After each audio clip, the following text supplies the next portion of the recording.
Hi, welcome back to the Beach Hut. My name's Paul and I love stories. And I got a great one for you today. There once was a man they called the Jungle Doctor, who travelled the beating heart of the jungle, who made up stories to help people find out about Jesus. And it started with a big problem. A great wall suddenly appeared right through the jungle.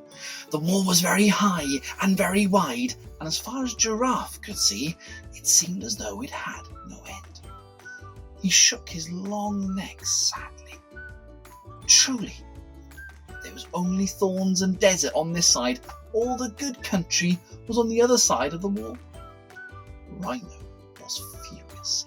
He snorted angrily, and his red little eyes gleamed. Come on! Don't sit there! Do something! A great wall, eh? Then watch me! I'll charge right through it! This may be the answer, whispered Giraffe to Elephant. If anyone can knock it down, Rhino can.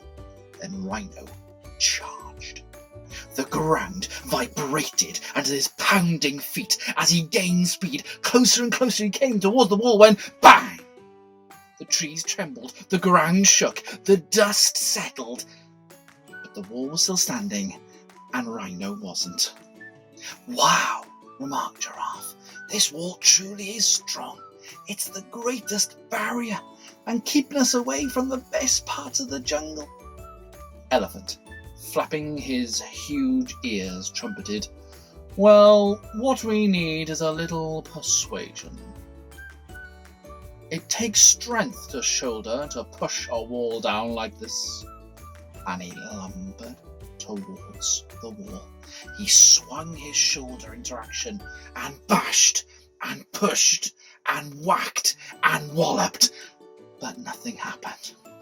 Monkey tried to help. Push harder! Push harder! Push harder!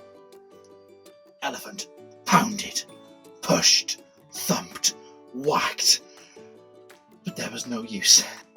At last, exhausted, he collapsed down next to Rhino, and the words breathlessly came down his trunk. There is certainly no way through this wall either. Someone was in the corner giggling. Laughed Hyena. There's a problem for animals with great weight and nimbleness.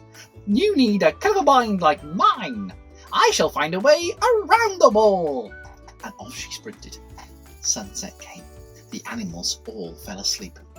Early next morning, Monkey noticed someone approaching.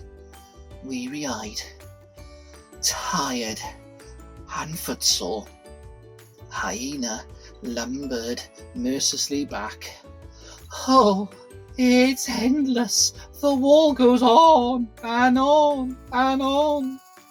Snake softly uncoiled himself. Lifting his swaying head, he said, You animals have strength and wisdom and speed to walk many miles, but I will find a way under the wall.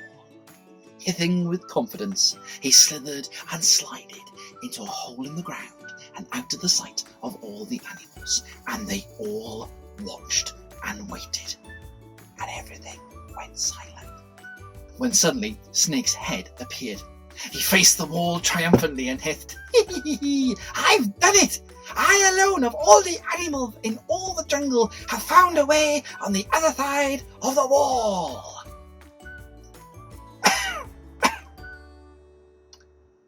Pardon me, but you're still on the other side of the wall with us, said Giraffe with a glint in his eye. Snake's eyes darted back in anger, and he turned and faced them and said, Well, then there's no way around the wall either. If there was a way, I would have found it. Monkey chuckled. I can do it. I can climb anything. Now, Giraffe, come over here and help me. I need a helping neck. So Monkey did. He sprang into action. He climbed onto Giraffe's neck and started climbing up and climbing and grabbing tail and paws working together until the wall came too slippery and he couldn't hold on to anything, and he came down and down over and over, and Monkey somersaulted through the air and came down with a great big kaplonk right at the feet of Elephant. Winded, dazed, and a little bit surprised, Poor monkey lay next to hyena, who lay next to rhino, who lay next to elephant, who all looked at each other and said, "There's just no way over this wall." Do you know, that's one of my favourite stories, and it reminds me what it says in the Bible. It tells me in the Bible that all the things that we do wrong stop us from being friends with God, and there's no way around it or over it or even under it, but there is a way, because you see, that's why he sent Jesus. He sent Jesus to die on a cross and to come back to life again, so that even though we do things wrong, when we say sorry to God, even today, he says he'll take away all the wrong things that we do, so that we can be friends with him now and forever in his home in heaven. You see, with Jesus, he really does make a way, so that we can be friends with God now and forever in his home in heaven. Thank you so much for joining me today. I hope you've enjoyed our story, and I hope you found out a little bit more about how much God loves you too.